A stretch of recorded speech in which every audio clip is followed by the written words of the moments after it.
Behind the executioner's mask lies a life shaped by fear, superstition, and the cold machinery of law.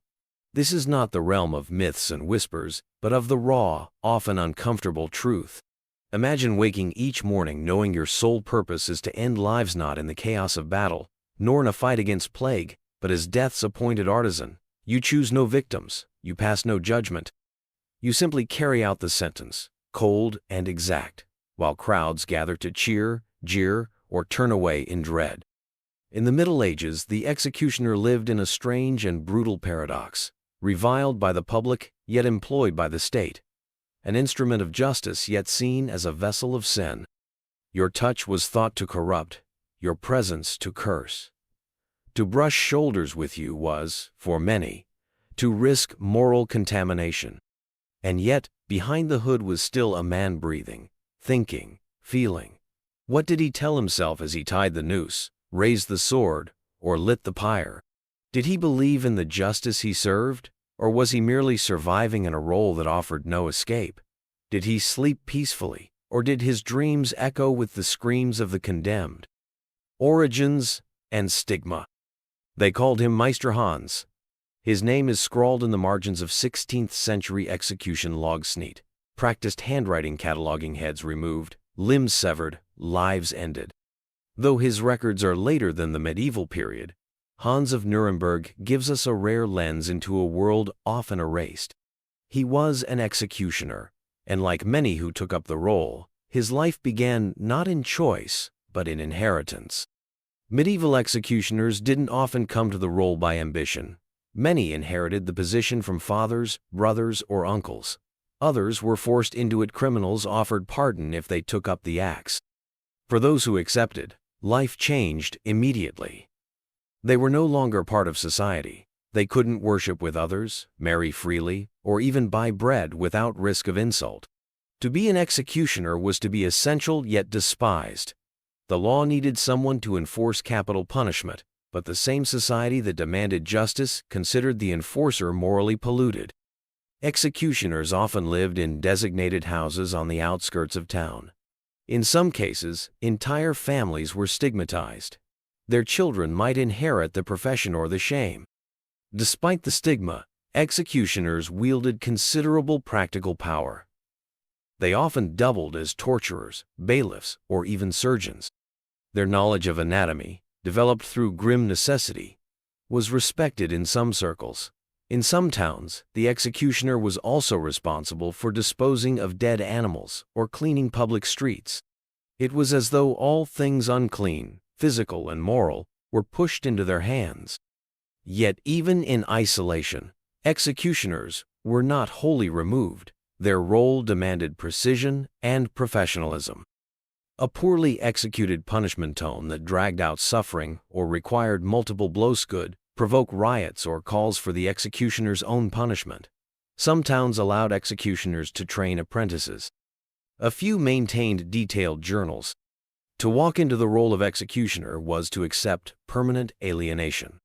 And yet some families held on to it for generations, shaping an invisible caste within medieval life. Men and women known only for how they took lives, never how they lived them.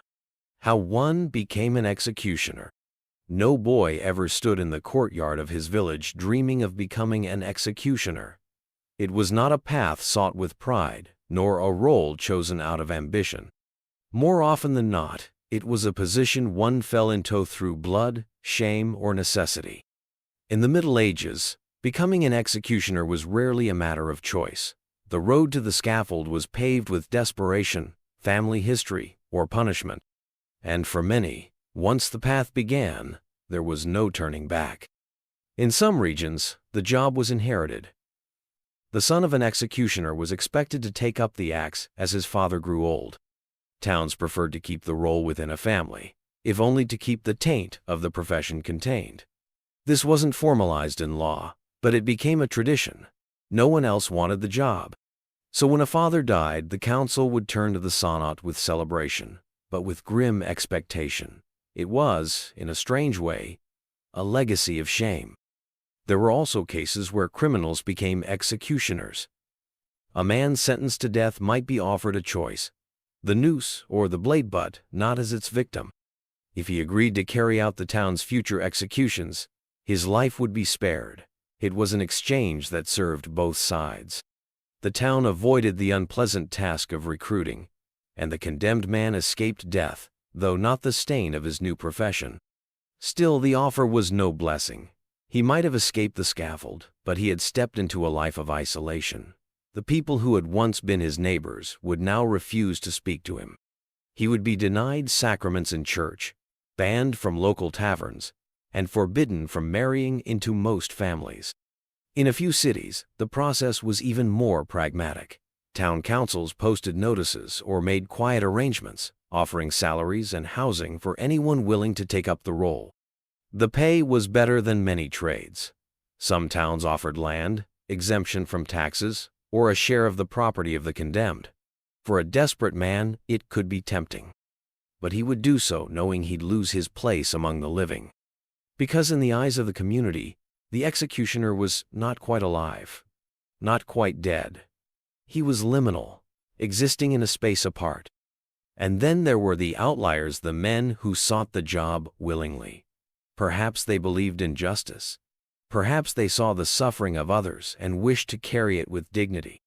Or perhaps they were drawn to the dark allure of power. History remembers few names, but among them was Franz Schmidt, a German executioner in the 16th century who kept a meticulous journal. He approached his role with precision, record-keeping, and, surprisingly, compassion. He treated the condemned with solemn respect, even as he carried out the most final of tasks. But Schmidt was the exception. Most left no record at all. Regardless of how they came into the profession, executioners shared one thing in common. They were no longer part of the world they served. They might have worn the town's livery, drawn its wages, and lived within its walls, but they were untouchable in every sense of the word. People avoided walking in their shadow. Butchers wouldn't sell them meat. Children were told to avert their eyes. Some tried to carve out their own communities, marrying into other executioner families, or forming quiet networks across towns. They shared techniques, passed along tools, and occasionally moved from place to place when the weight of their role became too heavy. Yet even among outcasts, they stood apart. It was a lonely life, sustained only by necessity. So how did one become an executioner in the Middle Ages? Rarely by choice, often by force, always at a cost. It was a title one never truly escaped. Even if a man served for decades and laid down his tools in old age, the shadow of what he had done never lifted. His children bore the same mark. His home remained untouched by others. And his grave, if marked at all, was often on unconsecrated ground. And yet, despite all this, the job persisted. Because as long as there were laws to be broken, there had to be someone to enforce their end. Not in the courtroom, not on the battlefield, but on the scaffold, where mercy ended and silence began. A day in the life. The sun rises slowly over the cobbled streets, casting long shadows across the quiet town. A bell tolls in the distance first light. In most homes, the day begins with bread, with prayer, with the hum of normal life. But not here. In a modest house near the edge of town, tucked just beyond the main road, a man stirs. He dresses without ceremony. Dark clothes, plain. His tools are already pepper-oiled, sharpened, wrapped in cloth. Today is not an ordinary day. Today, I am hanging. For an executioner in the Middle Ages, daily life was a strange blend of routine and rupture. When there were no punishments scheduled, he lived quietly, almost invisibly. He maintained his tools, reviewed town orders, occasionally assisted in other grim tasks, burning the bodies of plague victims, for instance, or disposing of animals deemed dangerous or unclean. Some even moonlighted as knackers or butchers. No one welcomed them into guilds, but they learned where they could be useful or tolerated. Yet when an execution was ordered, his life snapped into focus. The preparation began days before. The sentence would be read aloud by the town magistrate or bailiff, and the executioner would be notified. Sometimes he would even be required to read it himself in smaller towns, a grim recital of guilt and doom. He would inspect the place of execution, the gallows, the scaffold, the stake. He would check the strength of the ropes, the angle of the blade, and the condition of the block. There could be no mistakes. A botched execution meant not just suffering for the condemned, but shame for the executioner, and sometimes retribution. On the day itself, the executioner rose early. Not from nervousness was his profession, but because there was always preparation. He might be fast, he might pray. Some believed the executioner carried spiritual weight, others thought him soulless. Either way, he bore the task alone. He would carry his tools by hand or cart, axes, ropes, branding irons, or swords, depending on the punishment. In some cities, his tools were kept in special storage by the town itself, a sign that while he wielded the instruments, the law remained in the hands of the rulers. By mid-morning, the crowd would begin to gather. Public executions were civic theater. They drew everyone from children to elders, nobles to beggars. Merchants set up stalls. Priests prepared to speak last rites. Town criers announced the event, often with grim poetry or dramatic flair, and then the condemned arrived. Escorted by guards, sometimes forced to wear signs or symbols of their crime, the guilty would be brought forward. Some cried, some spat, some collapsed. The executioner did not speak much. His task was not mercy, nor cruelty, it was completion. At the scaffold, the moment unfolded like a ritual. Sometimes the condemned were allowed final words, sometimes a confession or blessing. Then the executioner stepped forward. If it was a hanging, he checked the rope and knot quick and tight if mercy was allowed, loose and slow if a harsher sentence was desired. If it was beheaded, the blade had to be razor sharp. The condemned was often blindfolded, their neck bared to the block. The executioner would raise the weapon high, steady hands, practiced arc and bring it down. One clean strike, if he was skilled. Two or more if he faltered, and then silence. The body was removed, sometimes buried, sometimes displayed. Heads were spiked above gates, hands nailed to gallows. Justice, in the medieval sense, was incomplete without spectacle. Afterward, the executioner would gather his tools, clean them in private, wash the blood from his hands, return to his home by the back roads, avoiding the crowds that had just watched him work. There was no applause, no thanks, only silence and stares. At night, he might eat alone, speak only to his family, if he had one, perhaps pray or drink. Some kept journals. Others sat in stillness. The day's work is done, but never far. And tomorrow? Perhaps another sentence, perhaps nothing. Life returned to its strange rhythm, waiting for the next name to be read aloud. Being an executioner was not just a job. It was a state of being, one in which every day walked the line between duty and damnation, between justice and the weight of knowing exactly what a life feels like when it ends in your hands. Tools of the trade. The executioner's tools were not just instruments of death, they were symbols of law, order, and spectacle. In an age when justice was performed in front of crowds, the tools used to carry out that justice mattered as much as the sentence itself. Their design, their weight, their condition each told a story. Each reflected the method by which society made its most definitive statement. This person has no more place among the living.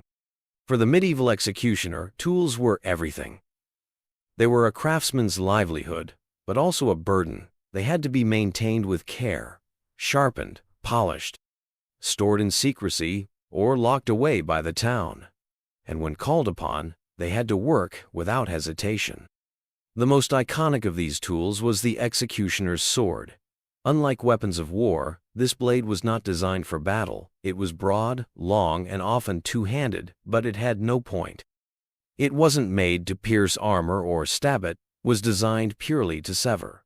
Cleanly, quickly, a proper executioner's sword had a flat tip and a wide blade. its weight balanced to allow for one powerful downward stroke.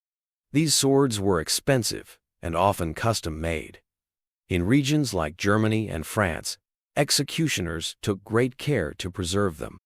They were sometimes engraved with religious inscriptions or the executioner's mark. Some swords were passed down through generations, heirlooms of a dark legacy. But swords weren't always used. In England, the axe was more common. Heavier than a sword, it required brute strength and precision. Its curved blade could be devastating, but only in the hands of someone experienced. A poorly aimed stroke with an axe could turn a solemn execution into a gruesome disaster. There are historical accounts of condemned men requiring several blows before death, with the crowd screaming in horror. In such moments, the executioner risked not just public shame but sometimes violent retribution. When the sentence was hanging, the primary tool was not metal but rope. Yet even rope had its nuances. A simple short drop hanging caused death by slow strangulation. The condemned kicked and gasped for several minutes. But a longer drop, calculated with grim precision, could snap the neck instantly. By the late Middle Ages, executioners became skilled in calculating drop lengths based on a prisoner's weight and build an attempt at a more humane death. Though still very much for the spectacle. For burnings, such as those ordered for heresy or witchcraft, the tools became more elaborate. Wood, pitch, chains. The executioner had to ensure the structure held, that the fire burned evenly, that the condemned was visible to the crowd. Some were merciful and placed pouches of gunpowder near the neck or chest to hasten unconsciousness. Others simply followed orders and let the flames do their slow public work. In cases of torture, used for interrogation or as punishment, the array of instruments expanded dramatically. The executioner might use the rack, thumbscrews, branding irons, or the strapadoa device that involves suspending the prisoner by the wrists and dropping them suddenly to dislocate joints. Torture required not just tools but knowledge. Executioners were trained sometimes by church authorities, sometimes by predecessorson, how to inflict maximum pain without killing the subject. It was a grim balancing act. They also used branding irons for marking criminals, whips for public lashings, and even pliers for removing ears or tongues as decreed by the courts. These punishments were not always fatal, but they served the same purpose: fear, deterrence, and the visible display of power. Then there were the mundane tools: shackles, gags, carts for transporting the condemned, hoods to cover their faces. Even sand was a tool, scattered on the scaffold to soak up blood and reduce slipping. Every item had a purpose. Every item served the performance. What's often overlooked is that these tools weren't always the executioner's personal property. In many towns, they were owned by the municipality, stored in special chests, brought out under guard, and accounted for like sacred relics. Their use was state-sanctioned violence, and their presence gave legitimacy to the sentence. But to the executioner, these tools were more than objects. They were extensions of himself, symbols of a life he did not choose, but carried with precision and care. Each mark on a blade, each nick in an axe, each coil of worn rope, these were not just worn and torn, they were history, names, moments, final breaths. And when the day was done, the tools were cleaned in silence. Oiled, wrapped, hidden away, until the next sentence came, until the next name was called. The psychological toll of killing. The morning mist clung to the cobblestones as Hans stepped onto the scaffold. Below, a sea of fascisome eager, some anxious waited. This wasn't his first execution, not even his 50th. But still, his hands trembled beneath the cuffs of his rough wool sleeves. No one ever asked what it felt like to end a life. In public, the executioner's role was mechanical: a swing, a drop, a cheer or gasp. But inside, the toll was cumulative.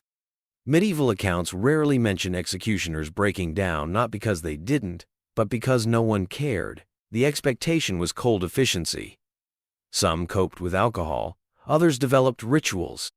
Hans, a real Nuremberg headsman in the 1500s, kept a journal. His entries reveal a man methodically cataloging death, perhaps trying to separate himself from its weight. Executioners often passed the trade down family lines. Sons inherited not only the tools, but the silence. Communities treated them with suspicion, but never openly acknowledged the psychological cost. Some historical notes suggest that executioners aged faster, struggled with guilt, or distanced themselves emotionally as a form of survival. It was a lonely profession, not just socially but internally. The burden wasn't only moral. Many believed an executioner carried a spiritual stain, that taking a life, even by law, blackened the soul. In some regions, priests refused them confession or burial in consecrated ground. Imagine living each day knowing you are both vital and unwanted. That every task you perform makes the world a little tidier but leaves you more stained. The emotional toll wasn't visible, but it lingered in the empty chairs beside them at taverns, in the nervous glances at the market, in the tightness of their own chest each time they sharpened a blade. To kill for a living and still live with yourself required a kind of quiet disassociation. Some managed, others disappeared. A few became the very monsters they were hired to kill. The executioner's social stigma. He was a familiar figure in town. Everyone knew his facer if he wore a hood. They knew his gait, his presence, his strange quiet. Yet no one invited him to supper. No one shook his hand at church. Children whispered about him. Women crossed the street when he walked by. Even the men who hired him hesitated to speak his name aloud. In medieval society, the executioner was both vital and vile. He upheld justice, enforced the will of the crown or the church, and removed the condemned from the world of the living. But in doing so, he became a pariah marked not by law, but by superstition, fear, and centuries of cultural weight. He was seen not only as the bringer of death, but as someone touched by it, contaminated by the very souls he dispatched. This stigma clung to executioners like a shroud. In many towns, they were forced to live on the outskirts, literally. Their homes were often outside city walls, beyond the clean bustle of the market square and into the fields, woods, or near cemeteries. There, they lived with their families, if they had any, in isolation. Few visitors came, fewer stayed. Marriage, too, was difficult. Many executioners married within their own families, not from desire, but necessity. Who else would take the hand of a man who had touched the bodies of the damned? In some cases, they married the daughters of criminals or widows who had no choice. Their children were born into the Rolsons, expected to inherit the work, daughters often stigmatized by association.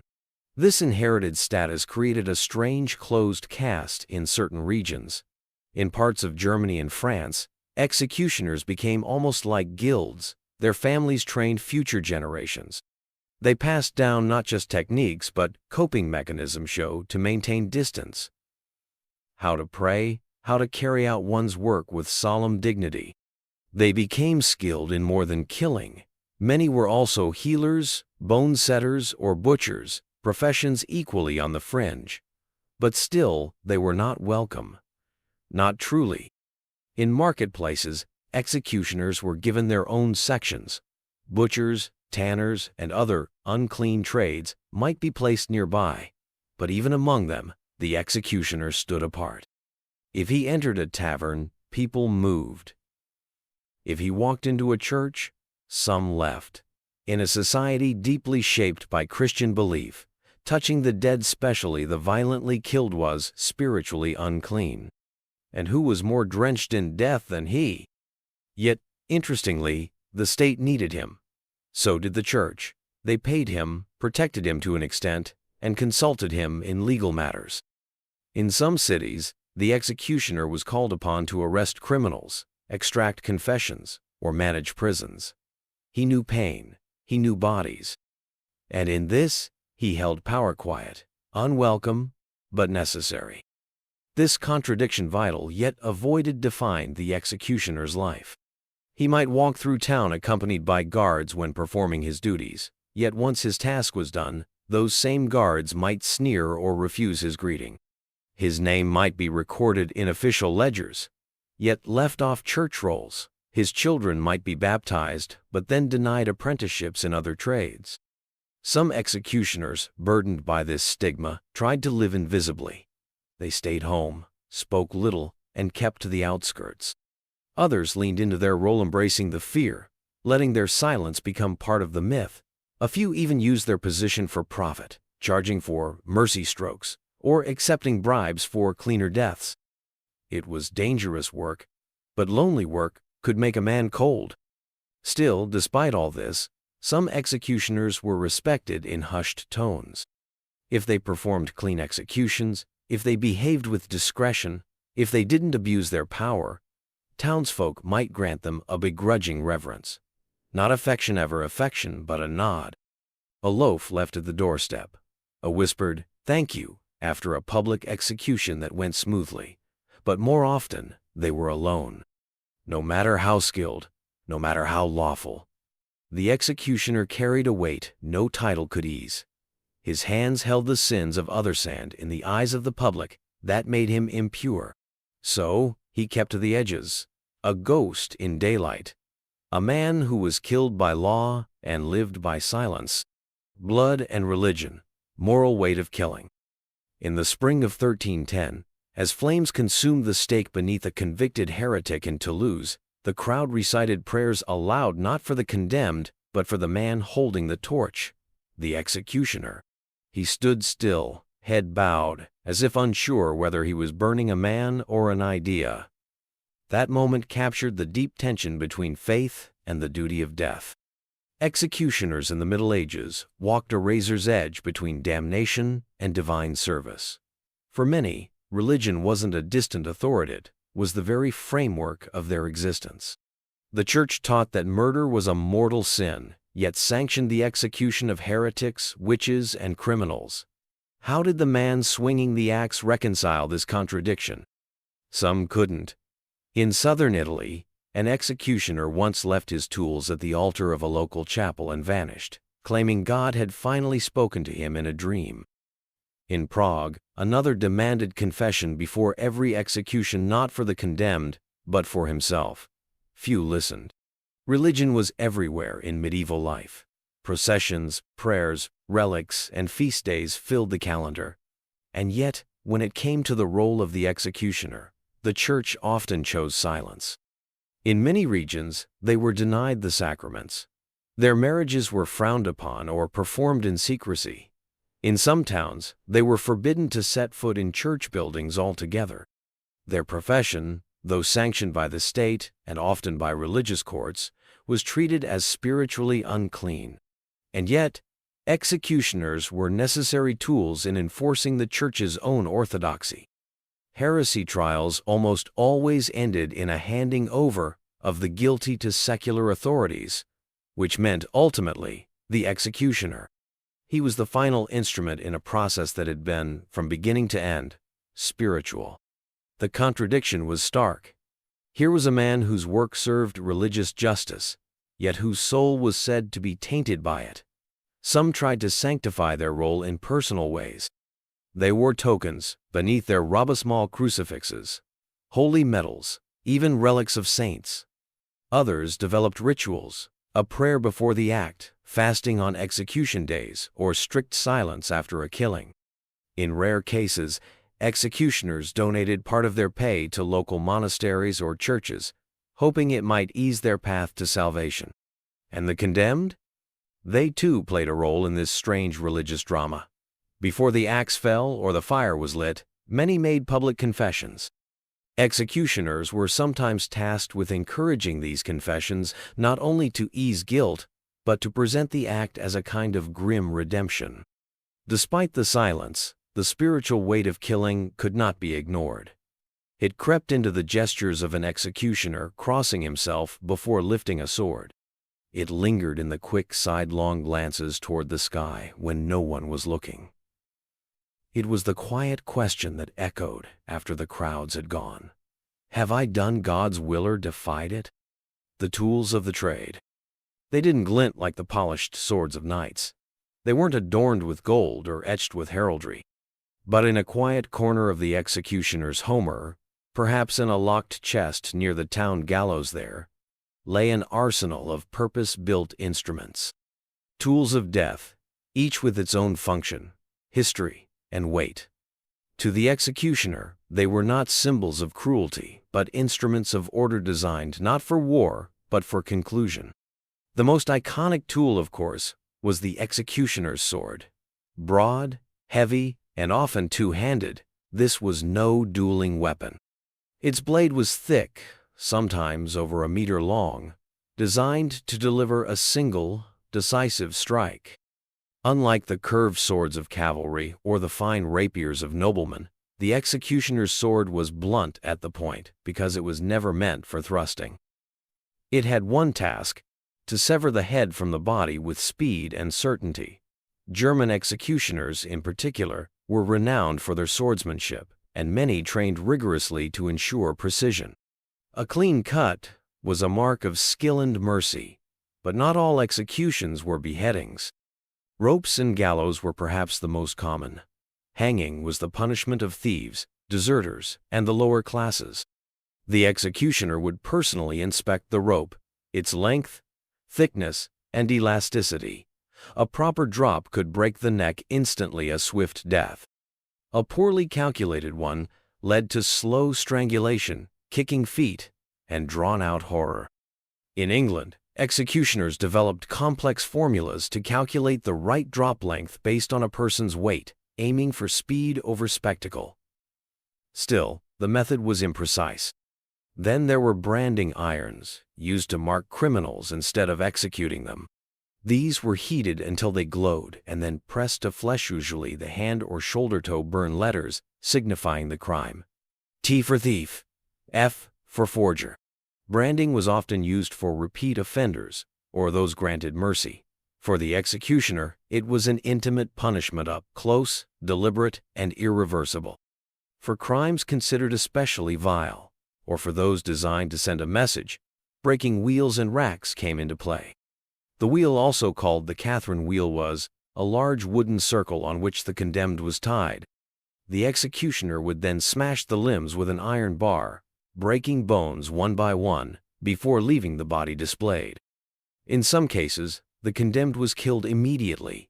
In others, left alive, exposed to the elements in agonizing public death. The rack, more commonly associated with torture, was used to stretch body soften to extract confessions. It was not technically a tool of execution, but many died on it nonetheless. Axes were also widely used, particularly in England. Smaller than swords but no less lethal, the executioner's axe required just as much precision. An axe that bounced or missed could mean several strokes and public disgust. To help steady the condemned, executioners sometimes used a block of wood where the head was placed, chin down. The crowd watched. The swing came, and the axe found its marker, didn't. Other tools included pliers, red-hot tongs, and iron collars, particularly in torture or punitive mutilations. Thieves might have their ears cut off or hands removed. Blasphemers might lose their tongues. The executioner was expected to carry out these sentences exactly as ordered, no more, no less. Interestingly, executioners often became experts in tool maintenance. Their blades were kept razor-sharp, their irons clean and rust-free. They knew how to coil and knot ropes to prevent fraying, how to balance a sword for a clean arc, and how to keep wood from splintering on the wheel. Their tools were not trophies, they were necessities. Cared for with the same diligence a surgeon might apply to his instruments centuries later. In some cities, the tools belonged to the executioner. In others, they were property of the town and stored in official facilities. Regardless, only here his apprentices could touch them. These weren't instruments you passed from hand to hand. They had an aura, a presence. Even other town officials were hesitant to approach them. And when not in use, they were kept hidden, wrapped in cloth, locked in chests, or buried beneath floorboards. You didn't display these tools. You concealed them until the next summons came. To the outside world, these were tools of fear. But to the man who used them, They were the only thing standing between chaos and order, symbols of a job no one wanted, but someone had to do. Apprentices and the family business. He wasn't born into honor nor ambition, he was born into blood. For many executioners in the Middle Ages, the role was not chosen, it was inherited. In cities and towns across Europe, the craft of execution was often passed from father to son, forming an unspoken, unwanted dynasty. These were not families of wealth or prestige, but of necessity. Who else would teach a child how to end a life quickly, how to silence a crowd with a clean stroke, or how to live with the weight of judgment? A young apprentice might begin his training not with the blade, but with observation. His father, perhaps gruff, quiet, methodical, would bring him along to smaller punishments, the pillory, public flogging, or branding. He would learn how to tie knots, tight enough for restraint, but loose enough for removal. He would hear the crack of the whip against flesh, the murmur of a gathered crowd, and the priest's final words to the condemned. And then, one day, he'd be handed the rope. Executioners' sons learned early that their future was set long before they were old enough to swing a sword. Society had no interest in retraining them. Their blood was tainted by association, and even if the boy wished to become a merchant or a stonemason, few guilds would take him. Few girls would look him in the eye. Few neighbors would let their children play beside him. So, what choice remained? Training was often brutal. There was no romanticism, no stories of glory or divine justice, only precision, speed, and control. The apprentice practiced on animal carcasses, learning where to strike, how to sharpen a blade, and how to handle a body. He practiced knots on posts and logs. He learned how long a man might take to strangle, and how to recognize when a neck was broken clean. But the technical skills were only part of the apprenticeship. The true test was emotional endurance. Fathers taught sons how to detach, how to mask pity, how to see justice where others saw cruelty. They were taught to ignore the jeers of the crowd, the curses of the condemned, and even the quiet prayers muttered before the drop. The work, they were told, must be done, and it must be done well. In some cases, sons rebelled. There are scattered accounts of young men fleeing their homes, abandoning the craft, and trying to disappear into the anonymity of distant villages. But they often found the stain following them. The surname of an executioner was hard to hide. News traveled fast. And even if they changed their name, the skills they carried so unique, so morbid rarely found peaceful application elsewhere. Interestingly, in cities like Reims or Augsburg, the profession became so entrenched in certain families that a kind of lineage developed. The executioner family was known, recorded, and even begrudgingly respected for their precision, their reliability, and their silence. These families sometimes operated across generations, grandfather to father to son, each inheriting not just tools but a way of life. Wives and daughters played roles too. A wife might clean and prepare garments, keep ledgers of payments, or even assist in preparing the site for public punishment. Daughters sometimes helped run side businesses, herbal remedies, bloodletting, or bone setting. Because of their outsider status, these families often became jacks of all trades in the fringes of society. They dealt with the dead, but they also healed the living when no one else dared. Still, the social cost never vanished. Even among their own kin, the children of executioners bore invisible scars. They were the first to be blamed when something went missing. They were mocked in schoolyards. They were passed over in marriage. And yet, when a town needed justice delivered swiftly, their family was the first to be summoned. Apprenticeship was not a legal obligation. No law forced a son to follow his father. But in practice, there were few alternatives. To survive, to protect one's family, to avoid starvation or exile, sometimes the blade was the only inheritance worth taking. And so, generation after generation, boys learned to swing swords with calm hands, to hoist ropes with steady breath, and to carry on the quiet legacy of their fathers, not because they were heartless, but because the world would not allow them to be anything else. Torture and confession. The executioner's role in interrogation. When we think of the medieval executioner, we picture the final moment, the drop of the blade, the jerk of the rope, the crowd gasping. But often, the executioner's work began long before the sentence was carried out. Behind thick stone walls, away from public eyes, he served another function, one far more secretive, and sometimes more feared. He was the hand behind the confession. In many medieval legal systems, guilt wasn't just determined by evidence or testimony, it was proven through confession. And if a man or woman refused to admit their crime, authorities had one final tool to loosen the tongue: judicial torture. The logic was simple, brutal, and deeply flawed. Pain would draw out the truth. And the person who administered that pain? The executioner. Despite his dark reputation, the executioner was not a sadist. His job was not to enjoy suffering, but to carry out a court's orders with precision. Torture was regulated, at least on parchment. Town councils, bishops, or royal courts would issue writs permitting a session, usually under the watchful eye of a magistrate or scribe. A confession obtained without proper authorization could be deemed invalid, and the executioner held accountable. The devices varied, but all shared one aim: to break the will. One of the most common tools was the strappado.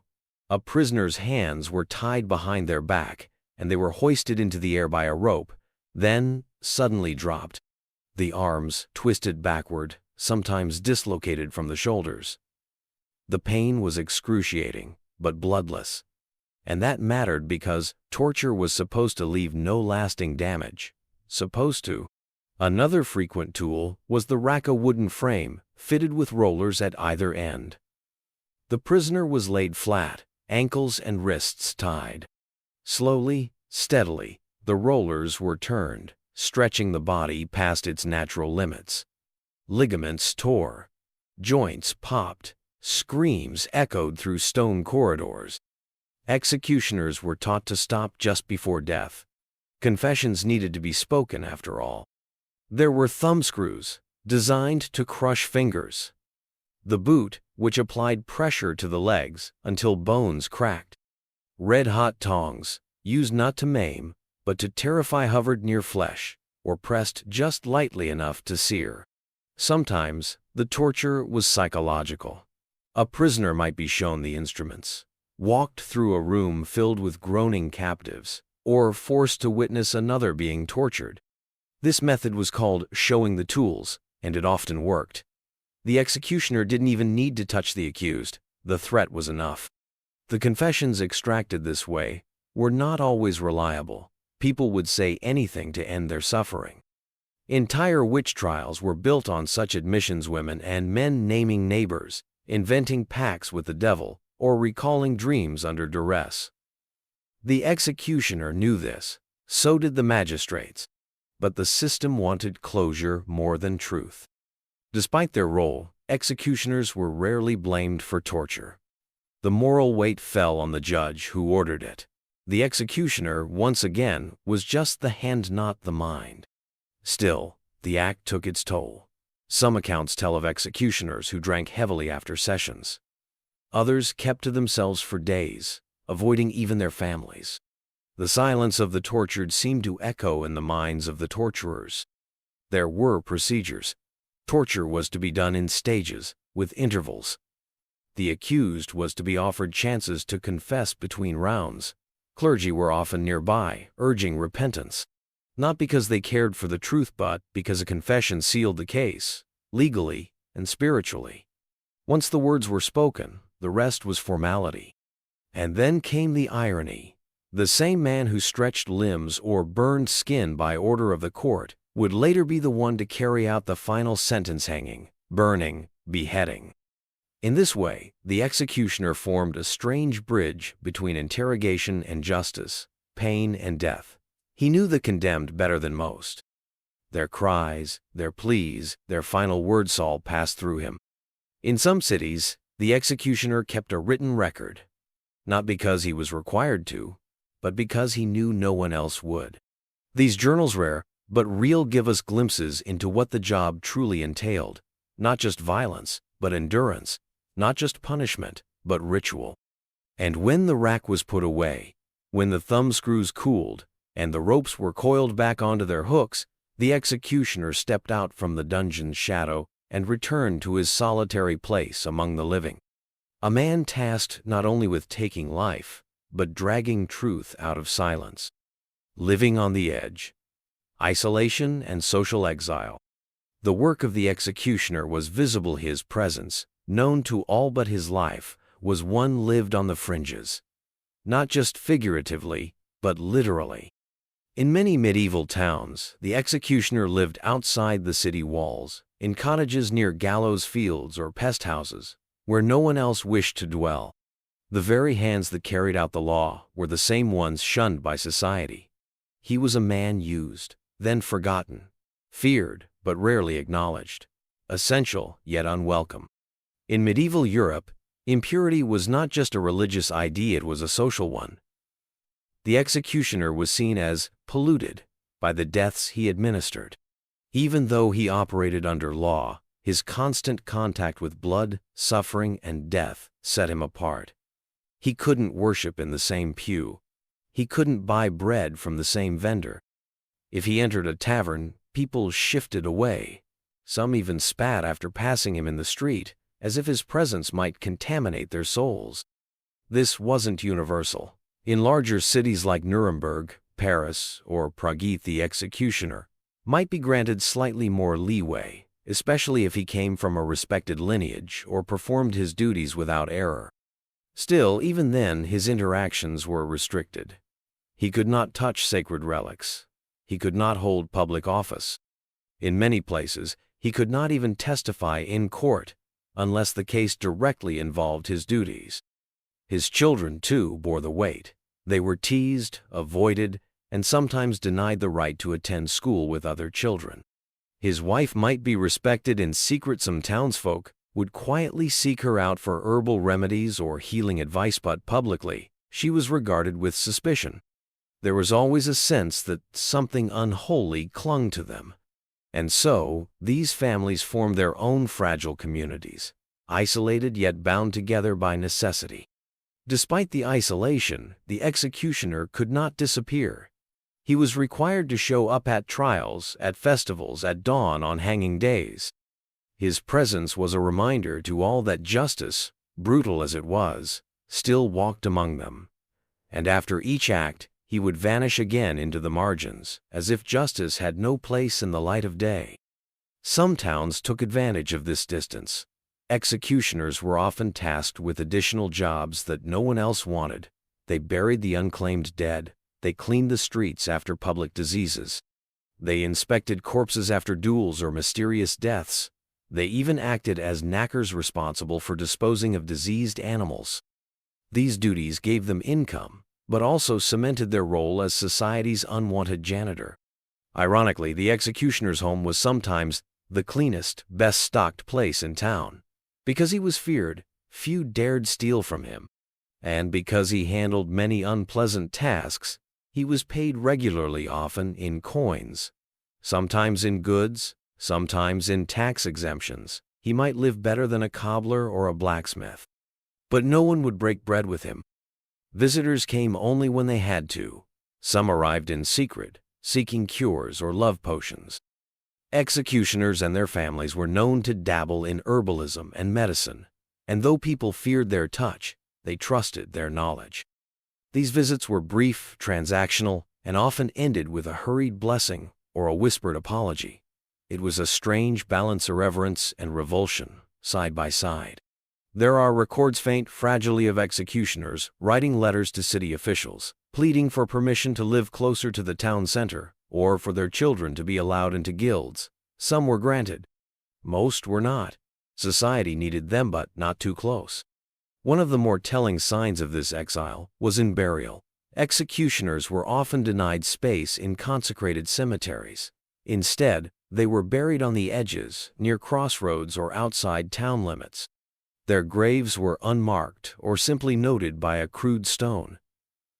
Their names, when remembered, were often passed down in quiet tones, whispers of warning to children or subjects of grim local lore. And yet, despite all this, most stayed. The job was theirs, the pay was stable, life, while cold and solitary, was predictable. Some even found pride in their precision.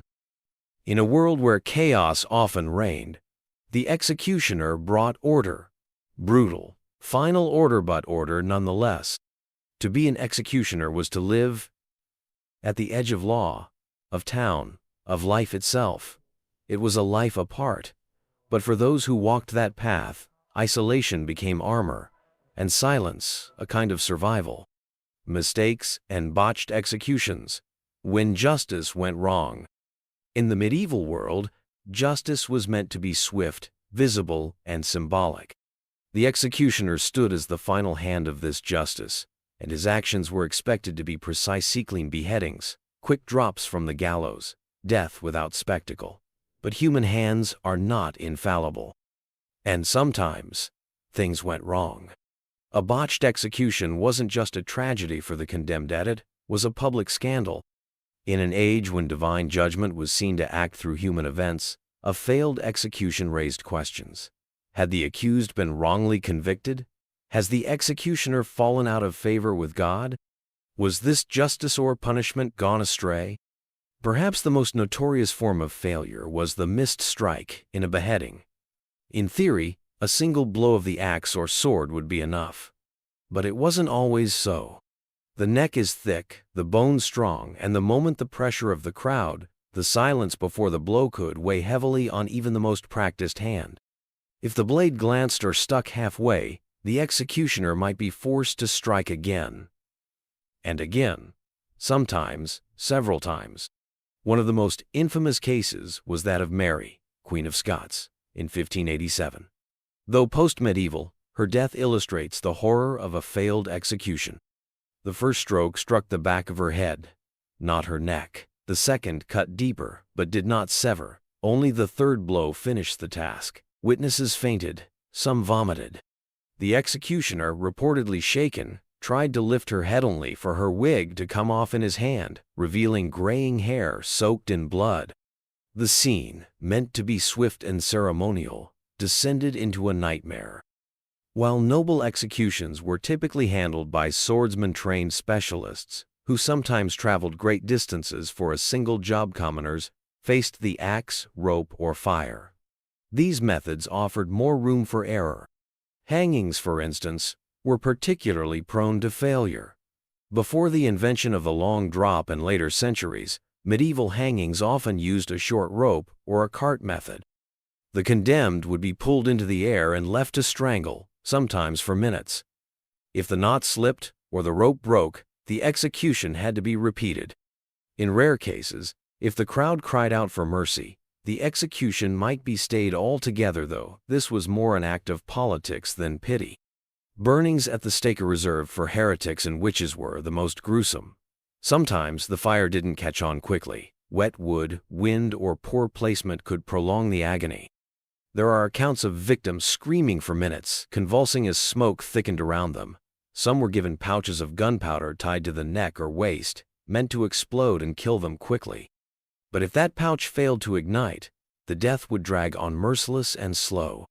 In such moments, all eyes turned to the executioner. He was expected to act not just as a punisher, but as a deliverer. In rare cases, he would step forward and slit the condemned's throat or strike a fatal blow with a club or axe to end their suffering. These actions were both condemned and quietly understood. Officially, the law allowed no mercy. But humanity sometimes did. Mistakes weren't always bloody. Sometimes they were political. An executioner who punished the wrong man who acted before a pardon arrived, or failed to carry out the ritual exactly, could face serious consequences: fines, public reprimand. In extreme cases, he might even be removed from office or forced into hiding. Executioners walked a thin line. The job demanded perfection, yet offered little forgiveness. And the mental toll? Deep. Though records are sparse, there are hints in letters and confessions. One Nuremberg executioner wrote of the weight he carried after a hanging went wrong. of dreams haunted by gasping mouths and twisted limbs. Another, in France, refused to execute women after a young girl's death shook him to his core. Public response to botched executions could be savage: riots, stones thrown, even attempts to rescue the condemned in the chaos. The line between justice and barbarism was razor thin, and when the executioner failed, that line vanished. Yet despite the risks, most executioners stayed. The pay, the position, the strange sense of power, they all held their own pull. And over time, the mistakes, gruesome as they were, became part of the lore. Cautionary tales told to apprentices, warnings passed down in hushed tones, and reminders that even the most practiced hand can tremble. Because in the end, justice was not only a performance, it was a burden. And when the blade missed, it cut more than flesh, it cut into trust, into belief, into the very heart of what made a society think itself righteous. Executing the poor, brutality and excess. Her name was Mariette, and she was accused of stealing a loaf of bread. Not a noble's horse, not a sack of coin, just bread. Witnesses claimed she took it from a baker's window in Lyon during a hungry winter. No one argued she was starving. But the law was the law. And in 1372, Mariette was dragged to the public square and beaten to death before a crowd of merchants and clergy who barely looked up from their warm cloaks. This wasn't justice. It was a performance, and the poor were the most common actors. While nobles faced formal trials, last-minute pardons, or clean executions with swords, the lower classes, peasants, vagrants, beggars, endured a justice system that saw them as disposable. Crimes that warranted fines for the wealthy often led to whippings, amputations, or death for the poor. The medieval world didn't just punish them more severely, it punished them more publicly, more painfully, and more often. Executions of the poor were rarely about deterrence alone. They were rituals of power. Local lords used them to assert control, to remind hungry villagers who owned the gallows and who owned the grain. In cities, public floggings of petty thieves became a spectacle.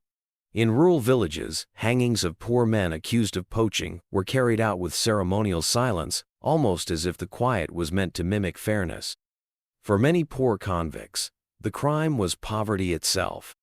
Vagrancy laws in places like England criminalized homelessness, while in parts of Germany, entire families could be imprisoned or executed for repeat thefts of food or livestock. There were even cases where children were punished with branding or mutilation acts that were not just brutal, but irreversible. Executioners knew this double standard intimately. Some records from 15th-century Strasbourg mention headsmen questioning the sentences passed down to starving men and women. But their job was not to judge, it was to carry out what had already been decided. They were agents of a system that did not pretend to be fair. Even in death, the poor were treated differently. Wealthy criminals might receive last rites, confessions, or a dignified burial. The poor, if buried at all, were dumped into mass graves, their bodies stripped and forgotten. Some executioners took pity and quietly prayed over them, but most could not afford such sentimentality. Too many corpses, too little time. Perhaps the most haunting legacy is how invisible these people became. Their names are lost. Their stories survive only as footnotes in court ledgers and execution logs. And yet, they made up the vast majority of those punished by the blade, the rope, or the pyre. In the Middle Ages, poverty was not a shield from the law, it was a target painted on the back. And for those who stood at the bottom of society, justice was not blind. It stared straight at them and smiled. Payment, perks, and the price of the profession. Being an executioner in the Middle Ages was not a job one aspired to, it was a job one ended up with. Often inherited, occasionally assigned as punishment, and rarely volunteered for, it came with a strange combination of privilege and stigma. Yet despite the social scorn, there were reasons why some men remained in the role for decades. Chief among them, payment and perks. Let's begin with the most basic incentive: money. Executioners were paid directly by towns, lords, or judicial authorities. The amount varied wildly depending on the region, the task, and the notoriety of the condemned. A simple hanging might earn a few coins. A high-profile beheading? Much more. The execution of nobility or political dissidents was especially lucrative, often accompanied by bonus payments or gifts from those with vested interests in ensuring the job was done well and without error. Some were paid per execution. Others had salaried arrangements. In towns where executions were rare, the job alone wouldn't provide enough to live on, so executioners often took on other duties like maintaining prisons, torturing suspects, or disposing of animal carcasses. In some places, they were even allowed to collect tolls or taxes at bridges and gates, supplementing their income through civic duties no one else wanted. Interestingly, executioners were sometimes permitted to keep the belongings of the condemned. Clothes, shoes, even personal items could be sold or reused. In cases of noble executions, this could mean valuable rings, weapons, or garments. Though seen as macabre, it was a practical arrangement. The condemned were no longer in need, and the executioner, unwelcome in many other professions, needed every source of income he could find. But money wasn't the only compensation. In several medieval cities, executioners were given free lodging, exemptions from certain taxes, and access to controlled goods like alcohol, grain, or firewood. These weren't grand gifts, they were necessities granted to those whose work kept the machinery of law turning. Society didn't celebrate the executioner, but it quietly recognized his utility. Perhaps most unusual of all were the privileges related to marriage and prostitution. In parts of Germany and Central Europe, executioners were sometimes granted legal access to brothels either as regulators or clients. They were even allowed to marry women from families similarly outcast, the daughters of other executioners, lepers, or gravediggers. In this way, a strange caste system formed in which the executioner was part of a marginalized yet self-sustaining class. Yet the price of the profession could not be measured in coins or perks. Socially, the executioner was an untouchable. People avoided them in the marketplace. Children crossed the street. Priests hesitated to offer sacraments. Even after death, executioners were often denied burial in consecrated ground. They lived on the outskirts physically and spiritually. Some were required to wear distinctive clothing. Others were known only by their title, not by name. Their identity became a role, their humanity often forgotten. Mental and emotional tolls were immense.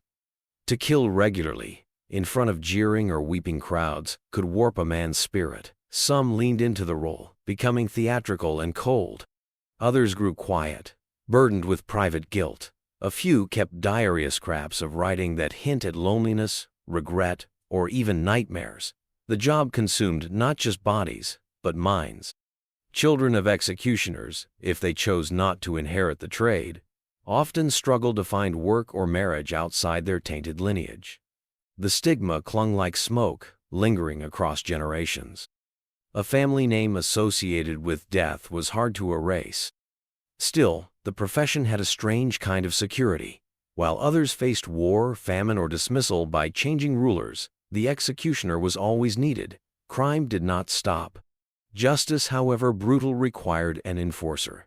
And so, despite the isolation, many executioners held their position for life. In some regions, especially by the late Middle Ages, executioners formed tight-knit guilds or informal networks. They shared knowledge, tools, and methods.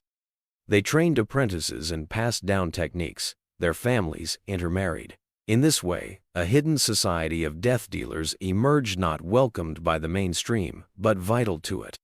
And that was the paradox of the medieval executioner. Necessary, yet reviled. Paid, yet shunned. Privileged, yet cursed. He stood at the intersection of law and violence, wealth and sorrow, duty and damnation. He was the man who took life, not for pleasure, nor for power, but because someone had to. And for that, the world rewarded him, while never truly letting him forget what he had become. The final days, when the executioner himself faced death. In a profession defined by death, the final days of a medieval executioner were often eerily quiet. Unlike knights who died in glory, or criminals who perished screaming, the executioner's end came not in spectacle but in shadow. For a man who had delivered so many to the grave, death was not an ideate, was a familiar, well-worn companion. Some executioners worked well into old age. Their arms stiffened, eyes dimmed, and hands no longer swung as cleanly as before. A beheading that once took a single stroke might take 2, or worse 3. And while the townspeople recoiled at a botched execution, they rarely offered sympathy to the man whose skill had begun to fade. Instead, murmurs would start. Whispers about finding someone younger, stronger, more precise. There was no official retirement for an executioner. There were no pensions or ceremonial send-offs. Most simply faded out, pushed aside by a younger apprentice, or quietly dismissed by a town eager to be rid of a reminder of its darker dealings. If he had trained a son, the role might pass on, and he could live in partial seclusion. If not, he was on his own, an aging man with blood on his hands and few friends to share a drink with. But the greatest irony, cruelest twist of fate was when the executioner himself became the condemned. It didn't happen often, but it did happen. In some cases, an executioner committed a crime, murder outside the law, theft, or acts deemed heretical or dishonorable. And unlike other men, he couldn't hope for mercy. His role had earned him enemies in both high and low places. Those he had punished, or whose loved ones had died by his hand, often waited for the day he slipped up. When that day came, the punishment was swift and symbolic. It wasn't uncommon for an executioner convicted of a serious crime to be executed by his own apprentice. A ritual of inversion. The student becomes the master. The blade falls where it once rose. In some rare, deeply symbolic executions, the condemned executioner was made to prepare his own toolstone, clean the blade, tie the knots, or stand beside the scaffold before taking his place upon it. But not all met violent ends. Some fell to illness like anyone else. Their deaths went unnoticed by most, buried in unconsecrated ground with no headstone or service. Their tools passed on, their name forgotten. Their neighbors may have breathed a sigh of relief, thankful to no longer live beside the man who held death in his hands. Yet, a few were remembered not with affection, but with fear-tinged respect. In certain towns, after an executioner died, local superstition clung to the places he had lived or worked. His home might be avoided. His grave, if marked at all, left untended. Some whispered that the spirits of the condemned followed the executioner into the afterlife, that he would never rest easy. One curious tradition from parts of Germany and the Low Countries involved the ritual cleansing of the executioner's tools upon his death. Swords were doused in holy water or broken deliberately, as if to end the chain of violence. Ropes were burned, axes buried. It was a symbolic ending, not just of a life, but of a closing of a grim chapter in a town's history. In these final moments, the man beneath the mask was revealed. The myth dissolved. He was no longer a function of the state, nor a symbol of fear. He was simply a man, often poor, sometimes illiterate, rarely loved. A man who had done society's dirtiest work and paid for it with a life spent on the margins. And yet, without him, the system of medieval justice could not function. Without him, the rituals of punishment, the public theater of fear and consequence, would fall apart. In his silence, his precision, and his solitude, he upheld a world that was harsh, hierarchical, and deeply afraid of chaos. When the executioner died, few wept. But the townspeople would still gather when the next sentence was passed, awaiting the new man to pick up the blade. Because justice, in those times, was not a principle, it was a performance, and every performance needs someone willing to play the villain until the final curtain falls. Executioners across cultures. Comparing medieval roles in Europe, Asia, and the Middle East. The figure of the executioner looms large in the shadows of medieval European historian outcast with a blade, paid to enforce the justice of kings and courts. But Europe was not the only place where the state delegated death to a chosen few. From the steppes of Asia to the deserts of the Middle East, executioners emerged in different forms, shaped by distinct cultural, religious, and legal landscapes. Each society had its own rituals of punishment, its own blend of spectacle, shame, and symbolism, and in each, the person who carried out executions stood at the heart of that system. In Europe, as we've seen, the executioner was often a pariah. Especially during the Middle Ages, Christian doctrine encouraged the belief that those who shed blood legally were tainted. Executioners could be barred from entering churches, marrying freely, or being buried in consecrated ground. Their families often lived on the fringes. Yet, paradoxically, their role was essential to public order. Europe's executioners became both tools and scapegoats of the state. But in the Islamic world, especially in cities under the Abbasid Caliphate, the Mamluk Sultanate, or later the Ottoman Empire, the executioner held a very different kind of position. Punishments were still severe, and execution was often public, but the cultural framing was less about shame and more about the authority of divine and royal law. The executioner was not typically an outcast, but rather a servant of the Sultan or Caliph, sometimes even a member of the military hierarchy. In Ottoman Istanbul, the chief executioner was known as the Çalatba, a man of considerable rank who lived within the palace compound. He was given robes, a team of assistants, and even a bodyguard. When ordered to execute, he would carry out the act swiftly, often in the dead of night, and the condemned, whether thief or prince, was shown no distinction. The Ottomans believed that justice must be both firm and dignified. There was little tolerance for theatrical cruelty, and executioners were often expected to be silent and discreet. Ironically, even in death, Ottoman executioners had their own special burial ground, marked but modest, and separated from other cemeteries. In China, under dynasties like the Tang, Song, or Ming, executions were part of a highly ritualized legal system, influenced by Confucian and legalist philosophies. The act of execution was carefully documented, reviewed, and justified within a bureaucratic framework. Executioners were generally anonymous servants of the emperor's will in social status, but not outcasts. Beheading and strangulation were the most common methods, and the government kept meticulous records of who was executed and why. The imperial justice system emphasized moral correction, so punishments often served as both warnings and public affirmations of the ruler's mandate from heaven. In Japan, during the medieval period and into the Edo era, the figure closest to an executioner was the Yamada, a low-caste individual from the Burakumin class, a hereditary social group ostracized for dealing with death and impurity. Like in Europe, Japanese executioners lived on society's margins, yet their role was culturally distinct. They performed not only executions but also acted as testers of swords, carrying out tameshigiri, or live blade tests, on corpses or criminals. The samurai class viewed them with disdain, but they were tolerated for their utility and expertise. Each of these societies approached justice differently. In Europe, execution was a moral drama, heavily influenced by Christian guilt and the notion of public penance. In the Middle East, execution was often swift and shrouded in political discipline.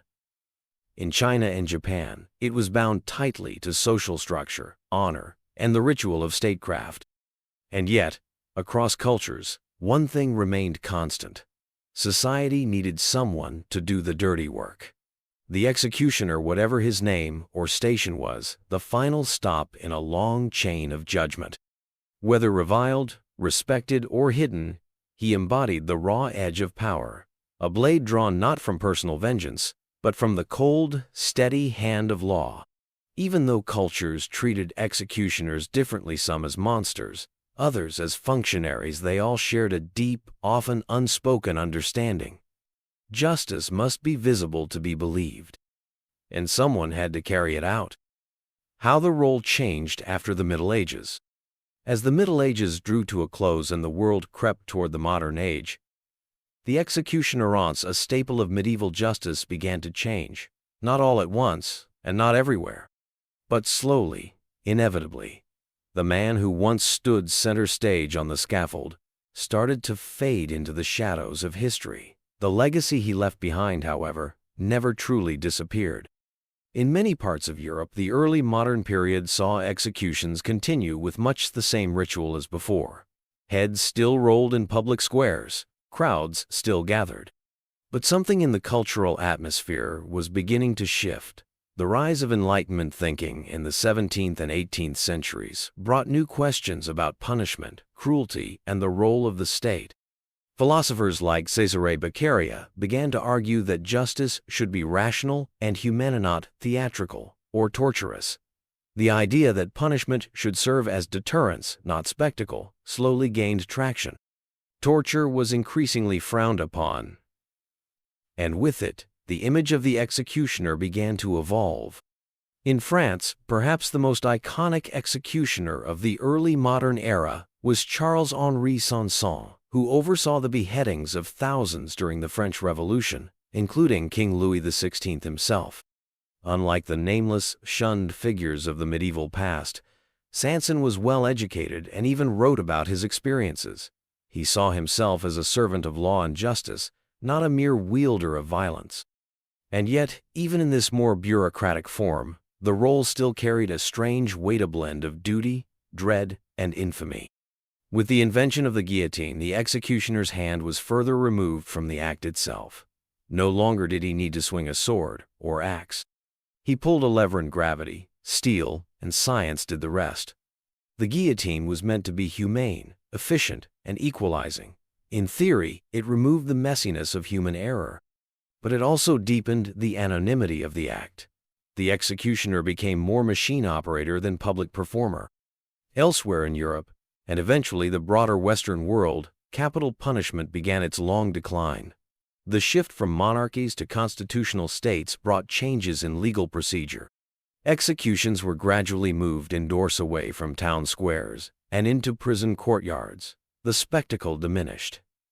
And with it, the need for a permanent, visible executioner. By the 19th and early 20th centuries, many countries had formalized the role.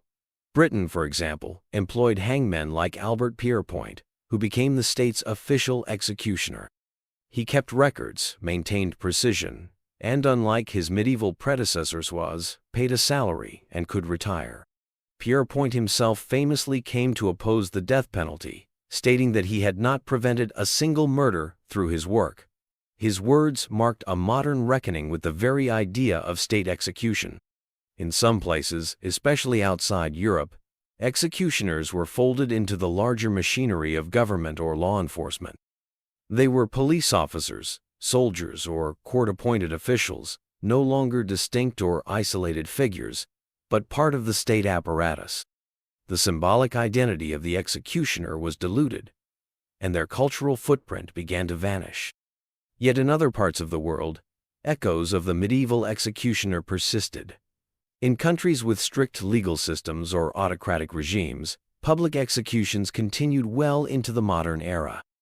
Executioners in these societies were sometimes anonymous, sometimes glorified. But the themes were the same: fear, control, ritual. What remained most remarkable, even as the tools changed from axe to gallows, from sword to syringe, was the emotional and moral burden carried by those who did the killing. Whether feared or forgotten, medieval or modern, the executioner always stood alone. He was a symbol of state power, but also a reminder of its limits. As the 20th century progressed, abolitionist movements gained momentum. More and more countries outlawed capital punishment altogether. In these places, the executioner became obsolete, a relic of a more brutal past. Today, in much of the world, he is a figure of history, studied in books, depicted in films, remembered only through the grim tools left behind. And yet, the legacy lingers. The scaffold. The noose, the quiet man in the hood. He represents something we've never fully resolved.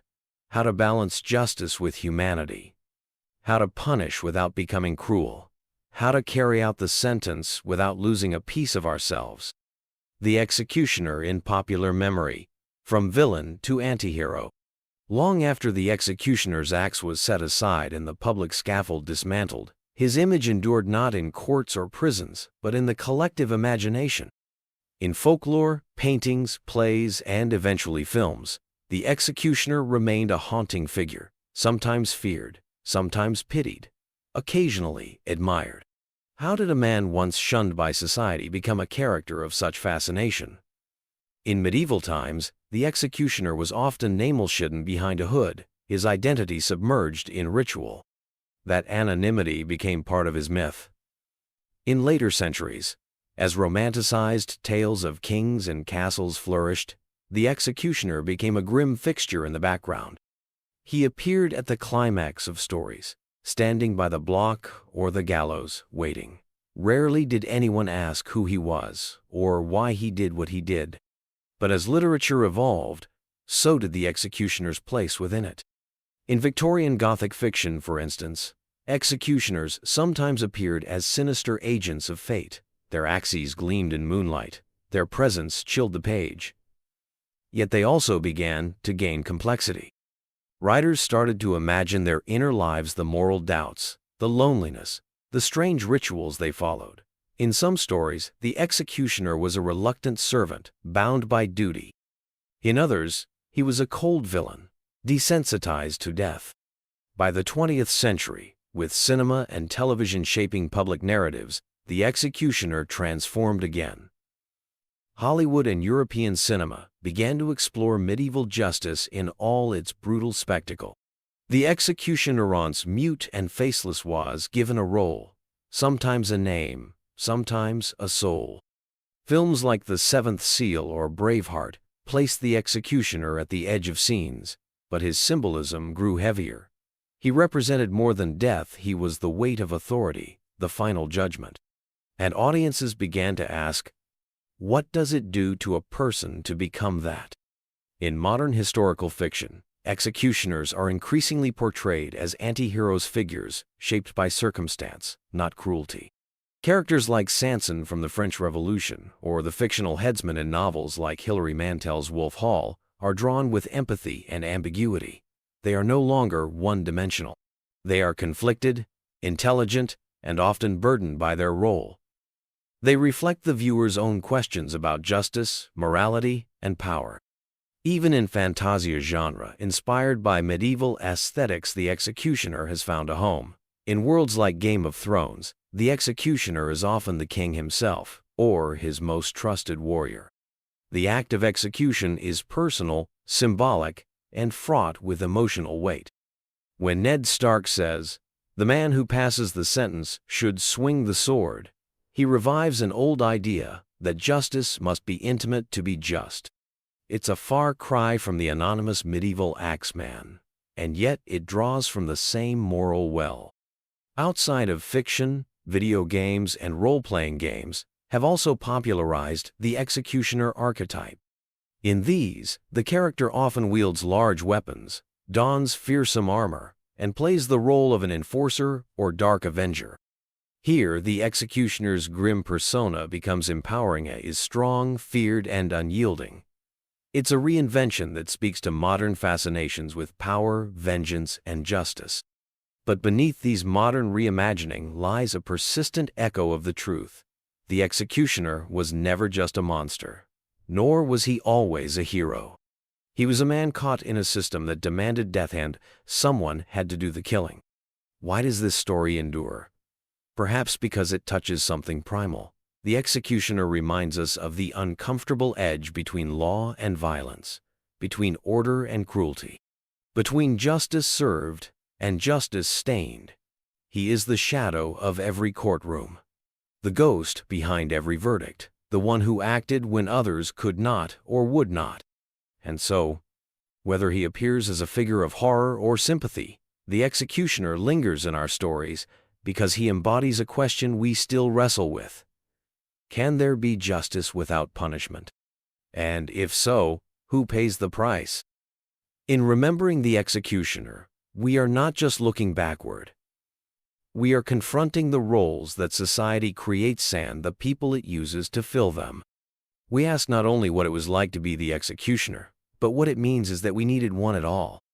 We have followed the path of the medieval executioner from his origins in blood-soaked law to the echoes of his role in modern memory. We stood beside him on the scaffold, felt the hush of the crowd, and watched as he raised his hand steady or trembling and brought it down upon the condemned. In doing so, we've stepped into a world where death was public, punishment was theater, and justice wore a mask. The executioner was not born to be a villain. He was made shaped by fear, necessity, and the unspoken agreement between the state and its people. Someone must do the ugly work, so the rest might live clean of it. Feared, yet relied upon. Avoided, yet never dismissed. People crossed the street to avoid him, yet still wanted their town protected by his presence. They mocked him, gossiped about him, and offered him extra meat and drink as an uneasy payment. And when the hour came, they gathered in droves not to stop him, but to watch.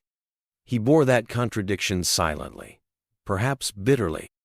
This strange figure, part public servant, part social outcast, was a mirror to the world around him, a living symbol of how civilization handles its shadows, not by erasing them, but by assigning them.